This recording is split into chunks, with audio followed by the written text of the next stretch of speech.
ওহে বিশ্বাসীরা, একনিষ্ঠভাবে তওবা করো, ফিরে আসো আমার দিকে। ফাফিররু ইলাল্লাহ 24/7। পৃথিবীর কোনো দরজা 24 ঘন্টা খোলা থাকে না। রাত 3টার দিকে যদি আপনি উঠে জায়নামাজটা বিছিয়ে যে ভুলটা করছেন ওটা স্মরণ করে চোখের পানি ছেড়ে মাফ চান, ক্ষমা করবেন না তিনি?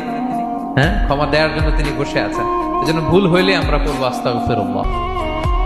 কি করব? পড়েন আস্তাগফিরুল্লাহ রাব্বি মিন কুল্লি যামবি ওয়া আতুবু ইলাইহি। পড়েন আস্তাগফিরুল্লাহাল্লাযী লা ইলাহা ইল্লা হুয়াল হাইয়ুল কাইয়্যুম ওয়া আতুবু ইলাইহি। এটা পড়ে আল্লাহর কাছে ফিরে আসবেন, অনুতপ্ত হবেন। আল্লাহ ভুল করে ফেলেছে, আল্লাহ তুমি ক্ষমা করো, আল্লাহ তুমি ক্ষমা করো, আল্লাহ আমরা ভুল করে ফেলেছি। ভুল সবাই করে, কে না করে? হ্যাঁ, কুল্লু ইবনে আদম খাত্তা। বিষ্ণু বলেন তোমরা সবাই ভুলকারী, কিন্তু ওয়া খায়রুল খাত্তাইনা আত-তাওয়াবুন। এই ভুলকারীদের মধ্যে শ্রেষ্ঠ যে ভুল করেই তওবা করে।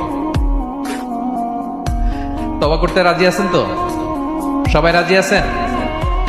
আমার প্রিয় ভাইয়েরা, এই তওবার দৃশ্যটা দেখতে আল্লাহ বড্ড পছন্দ করে।